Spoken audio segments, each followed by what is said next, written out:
سلام دوستان، با امیت ویدیوی دیگر امروز از چنل گیلتیوب. این ویدیو میخوایم در مورد ایت از آیین‌های باستانی گیلان گپ بزنیم. بطور که دوندی مردم گیلان و دیلمستان در گذشته آیین‌های دلانگیز زیادی داشته. ایت از این آیین‌ها و جشن‌ها جشن آبریزگان بود که به این آیین آب پاشان یا آب تیرگان هم گفتند. گیلانیون مانند سایر ایرانیان در گذشته آب را مایه برکت، روشنایی و آبادانی دانستند و تا روزگار نه چندان دور آیین‌هایی را در بزرگداشت ایزد آب برگزار بودند. ایت از این آیین‌های کهن آیین آبریزگان بود. آبریزگان نام جشنی است باستانی که در 13 تیر ماه برگزار بود که این جشن می مردم همدیگر سر آب فروختند که منشأ این جشن هم به زمان فیروز جد انوشیروان بگرده که ایت سال خشکسالی بود و مردم و شاه دعا بگدد و باران فراوان بومد و مردم به کوچه خیابان بومد و همدیگر سر آب و گلاب فروده. این مراسم طوری همهگیر بود که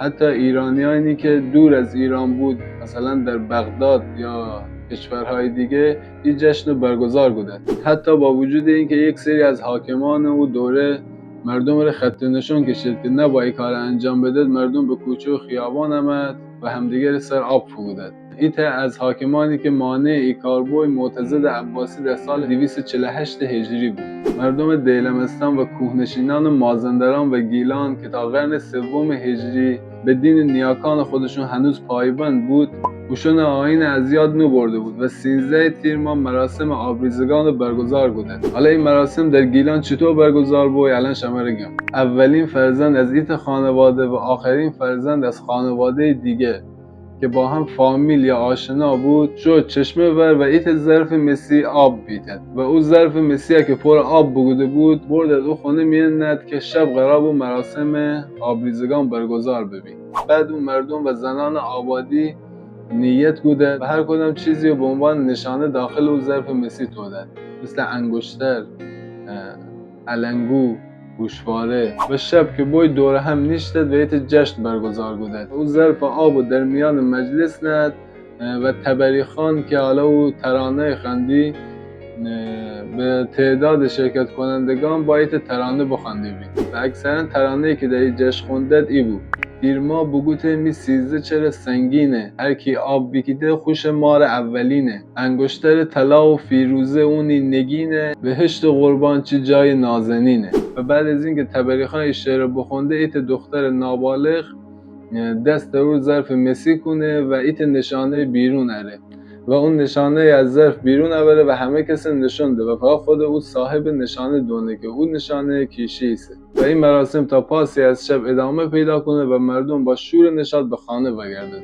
اما به روایت تاریخی در نقاط جلگه‌ای و گرم گیلان داستان یک جور دیگه بود. مراسم آبریزگان ایطور بود که همدیگر سه با آب فروده بود و بازی‌های سرگرم کننده مانند لافند بازی برگزار بودند.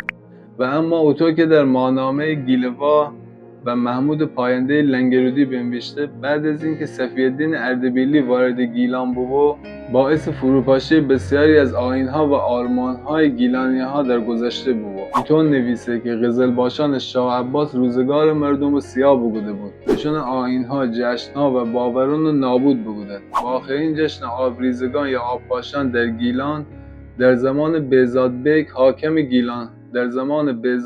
حاکم گیلانات بود که به دست شاه عباس به دار آویخته بود.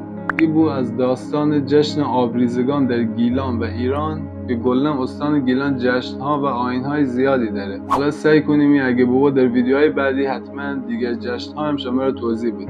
امیدوارم از دیدن این ویدیو لذت ببرده بید. حتما ویدیوهای بعدی رو دنبال بکنید. ویدیوهای قبلی هم اگه وقت داشتید حتما بشید ببینید. شمی جان قربان.